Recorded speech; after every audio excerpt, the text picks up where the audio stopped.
The emergence of Parkinson's disease among younger age groups signifies a significant departure from conventional understanding and underscores the pressing need for heightened awareness and support systems tailored to address the unique challenges faced by these patients.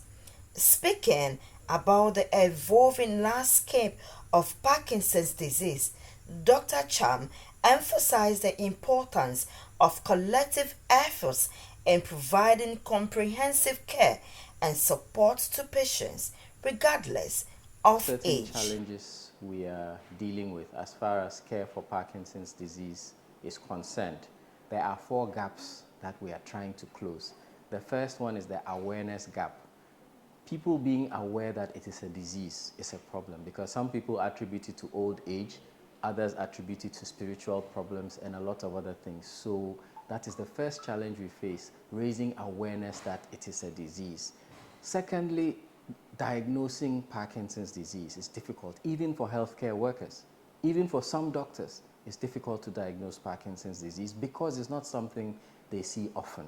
Because those who have it sometimes are in their communities, they don't have money to come to the hospital. And even some of them, when they come and you tell them how much the drugs cost, they just go back home because they don't have the money. That brings me to the next challenge, treating Parkinson's disease. The medicines are expensive. The medicine used to treat Parkinson's disease is called levodopa. It's either Sinemet or Madopa. They are both quite expensive. You can spend as much as 1,000 Ghana cedis per person per month to treat Parkinson's disease. This is too much for people in my setting, in the rural Ghana. They're having trouble affording the medication.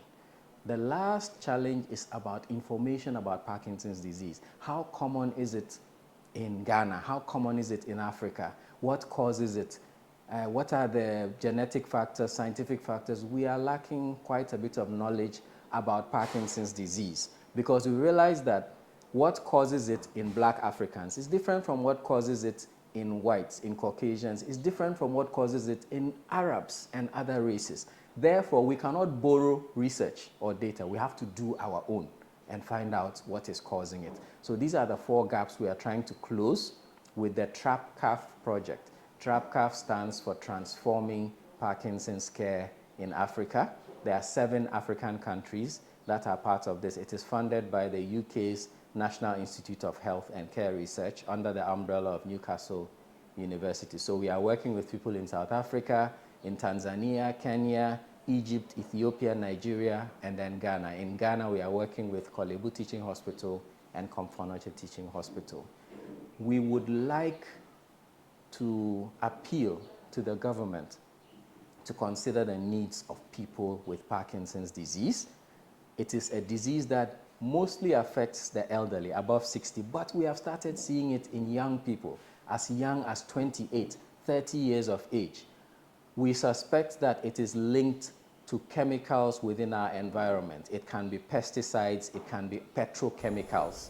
The Parkinson's Support Group meeting served as a platform for patients, caregivers, and healthcare professionals to exchange experiences, share insights, and explore strategies to enhance the quality of life for individuals affected by Parkinson's disease. Participants engaged in open discussions about symptom management, treatment options, and the emotional toll of living with the condition. Acknowledging the multifaceted nature of Parkinson's disease, Dr. Cham underscored the importance of holistic care approaches that address not only the physical symptoms but also the psychological and social aspects of the condition. Some of the patients have been speaking on the issue with Joy News. The question you will be answering for me is, plenty people say there's no cure for this disease, whether it is true or not. So that will be your a reservation you will give me at the end of that. As we are mentioning, I'm Chini Roland. You are Chini Roland. Yes, sir. Okay. I started life at Valco. Valco. Yes. Okay. Where I work in carbon. Okay. And the dust is all over the place. It is because of the fear of the effect I decided to go to Anangu. Okay. But when I came back, I came to join the teaching service. Okay. So I pensioned as a teacher. And naturally, even when you are teaching, you are farming alongside. Okay. So I've been farming too. I don't know which source actually the disease came from, whether it's the farming or it is the smelter work which brought it. I don't know.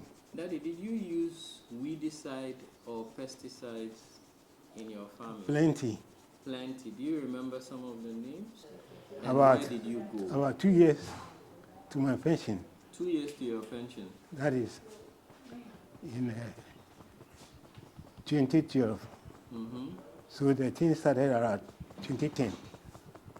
2010, okay. And Then I was the secretary to the church.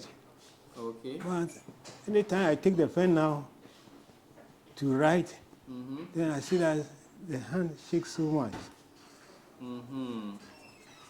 So I can say that. Yes. You can say that The disease started around the 2010. around 2010. Dear, you know, Zima, Papa Mizaki, and I just don't know if I come I bled there for Flanya Vacuum. Woko, why Jeppy or Tavern? Fafeto Manuqua, Echo Jojo Titi, the Lanaman, Eji Conjemele.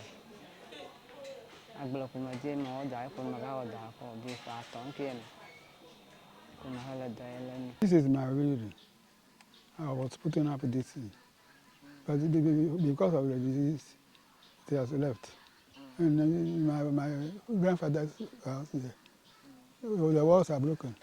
I started blocks. But with this disease, they are all broken down and left and undone. So if they can help me, as they are helping the disabled, I can also put up the building and then get some papers put to my head. This one too, it is breaking. If you go look at the back, it is falling. So if I don't complete this and this first, then I have no place to sleep. So government can help me, or I appeal to benevolent donors as well as the government to help me put up my things and for my food feeding, if they can do.